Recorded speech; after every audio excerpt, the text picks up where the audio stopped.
How you guys doing? So today I would like to address the reasons why guys end up falling for the red pill movement, manosphere, that kind of stuff. Now, fortunately, in the past couple of years, the red pill's been in decline. A lot of people are becoming more aware as to what it really is and why these guys are just full of shit and the scams they have going on. But the real reason a lot of these guys fall for this trap or become content creators is because they were the rejects. Um, they never really got their way with women. They are traumatized by it, or the woman they wanted never wanted them back. So they had to settle for less. You know how they love to say, "Oh, never settle for less," and blah blah blah. Well, a lot of these guys they had to settle for a woman that they were not really into for the sake of not being alone. And if you look at a lot of these dudes, they were oftentimes bullied in high school. They were nerds in high school. They had no friends. No one liked them. No social circle. No one fucking um, just no one fucking. They were just like lone wolves. Um, and let's just say, okay, for sake of argument, let's say it's true. All right. Um, Women are hypergamous. They are opportunistic, and you know, um, they inherently have all these like negative traits that the red pill loves to say they do. Right. For sake of argument, let's say it's all true. A lot of these guys, if they would have had their way with women from day one, they would have gotten everything they wanted in that front of life.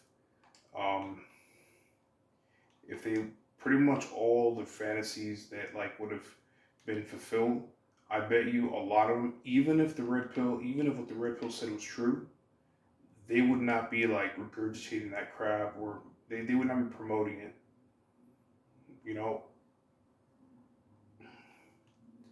when you look at guys like Rollo Tomasi, Richard Cooper, um, Modern Life Dating, Andrew Tate, the guy from the 21 convention, a lot of these dudes, they all have that like past. They all have that same story. I was a nerd. I was weak. I was bullied in high school. Blah blah blah.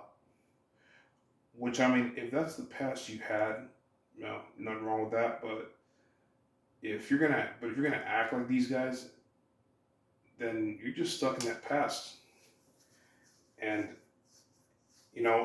and you'll never see the guy that was popular in high school, the guy who say he won the genetic lottery at birth. You're never gonna see those guys um, pushing this red pill stuff. You're not gonna see those guys selling, dating courses at all because they themselves know what they have. They know who they are. Um, they know they're up there. That's when you'll never see those guys doing any of this crap. And I'm touching on the topic of looks, and yes, I am uh, on a surface level a black pillar. I don't think um, you're doomed if you're ugly. You just need to know your place in this world. You just need to, if you're not that great looking of a guy, you're gonna have to settle for that, you know, whatever your looks equivalent is, if you want a healthy relationship in the future. And I see so many guys that are just that they know this, but they don't want to put in the work or anything like that because they know that at the end of the day, whatever girl they get, it's gonna be like a 5 at best. But they themselves are 5s at best. You know, these same guys they themselves are 5s at best. And when it comes to looks in America, what I've seen since the 70s is that a lot of people, there were a lot of marriages that took place that have taken place ever since, where it's been like, like an attractive, very attractive woman with like a not very attractive guy, and a lot of you in the or watching this, you guys are gonna probably have, you guys are gonna likely have a problem with what I'm gonna say, but that's a problem. Okay, that's a problem because what happens is that when a child is born, and see, and this kind of exposes another hypocrisy that red pillars push, because they love to say, "Oh, you're the seed of your father," and blah blah blah. And it's true. If you're born, um, most of your genetics you're gonna get from your dad. That's just how it is. That's how science is. A lot of your genetics you're gonna get them from your dad, and to a lot of these guys, if the when there's something wrong with the child, the kid comes out ugly or whatever, what they'll or something goes wrong or a miscarriage happens, they love to blame the woman. They will automatically just blame the woman for it all. When in reality, sorry, when after that they'll turn around and be like, "Oh, but you're the seed of your father," and then they're gonna kind of like Anthony Johnson at the 21 convention. That guy was basically telling guys to not get with like fat women because it's gonna lead to uh, overweight kids, and I'm like, which I mean it's possible, but it's like you're not gonna look at the father. You're not gonna see if he's a fat ass because that guy loves to flame on overweight women. But then you look at his audience, his man, sorry, his the the guys who speak at his convention. A lot of the guys, these dudes are fucking fat, busted, ugly, and it's like you guys want like some of the best looking women. You guys wanted to fulfill this like this laundry list of like red pill principles, and yet if and yet a lot of you guys, you're not that good looking to begin with. She's probably gonna give birth to a not that great looking child, which this is and this sort of ties into the whole conversation of trophy wives, because I remember that I was at work and there's a guy I used to work with. I mean, this guy is just a sad fucking story. And he was telling me that wouldn't I one day want a trophy wife, and I was like no, and he was kind of taking it back. But it's like but here's the truth about them is that they're not good moms, and the reason they're not good moms is because oftentimes when a guy that gets a woman like that, it's often an ugly dude, a guy that just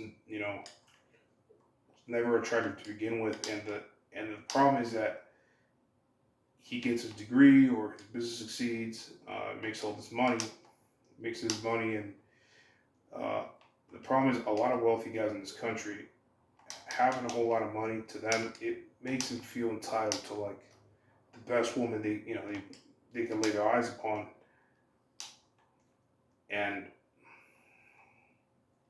what oftentimes ends up happening is that these guys want they end up getting the trophy wife, and oftentimes the kids don't come out that attractive, and she herself, who's all her life been told she's attractive, it's like she looks at the kid and she's like, "Holy shit, what did I just give birth to?" And I know this sounds kind of fucked up, but that's how. But there's a lot of them who think like that. You know, this is why, and this is why this may sound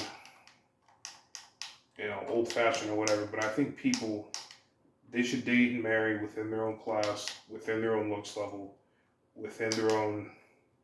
you know, within their own match in all these different regards, and that's kind of how it was back in the day. So the red pillars, they love to talk about how like back in the it was great in the 50s because women had less options. It's like yeah, they had less options, but guess who else had less options? The men.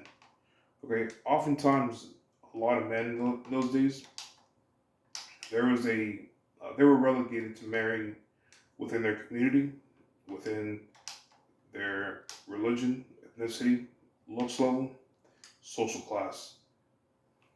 Okay, back then, even like the rich guys, guys who were self-made or came from money, they had to get a chick that was on like more or less on that level, or if not, or not, at least her father was. And when you look at a lot of these rich guys and a lot of these sons of millionaires today in America, these guys are getting engaged to like IG models, which let's be honest about IG models. A lot of them, not all, but there's a lot of them who were prostitutes back in the day, and a lot of these guys they ignore that. They ignore the fact that she doesn't come from your world. Um, and they go in full throttle because of because they want people to see them walk down the street with a girl with pretty face and a big ass and a good pair of tits, but it's like look at yourself in the mirror and look at her, and these guys complain about how these about women that are high maintenance, and it's like look at yourself in the mirror, then look at her. That's why she's high maintenance because she's with you. She has to, she had to settle for a lesser man, and she could have gotten with the dude with her looks equivalent, a pretty boy. And this is another, and this ties into another of their talking points is they say, oh, how come she won't give the other guy the same respect? It's like because you're not that good looking. Because she was very because they wonder why certain girls they'll be receptive to one guy that does one thing, then the other guy that does the same. She's not as receptive to him, and it's like okay, well compare what that first guy looks like, compare what the second guy looks like. The further the bigger of a gap there is between the look when it comes to looks, the more different she's gonna act. Look at Fresh and Fit, right? What they had, the debacle he had earlier this year. I'm actually surprised those guys those guys even have are even relevant. But I've heard they lost a lot of audience. When you look at Fresh, for example, look at the girl he got with earlier this year that allegedly she was pregnant, and he said didn't want to have nothing to do with her afterward. This dude looks like a fucking frog, okay? And nothing wrong with people who look like that, but this guy looks like a fucking frog.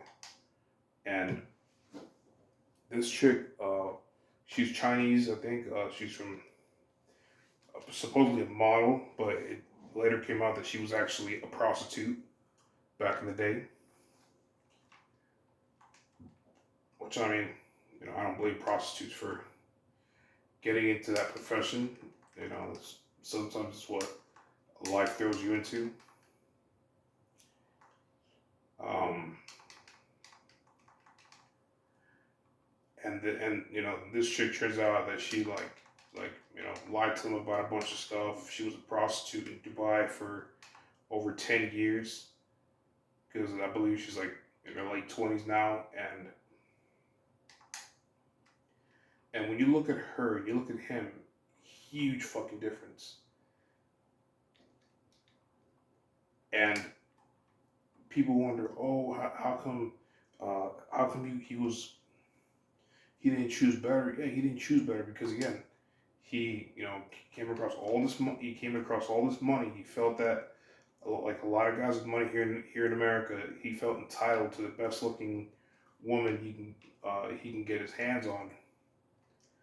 And then what happened? He went in full throttle, And then he found out later,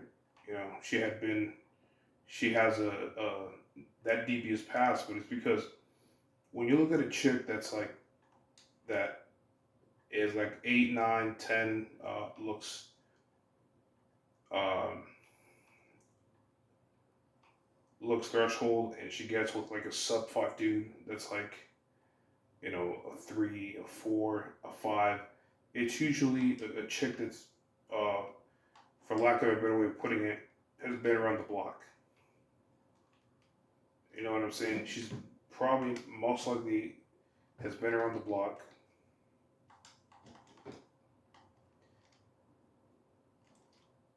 and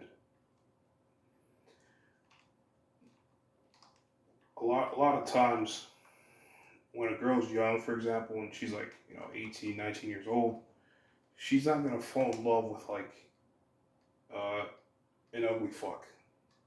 She's not. She's gonna go for a guy that's like more on her looks level. You know,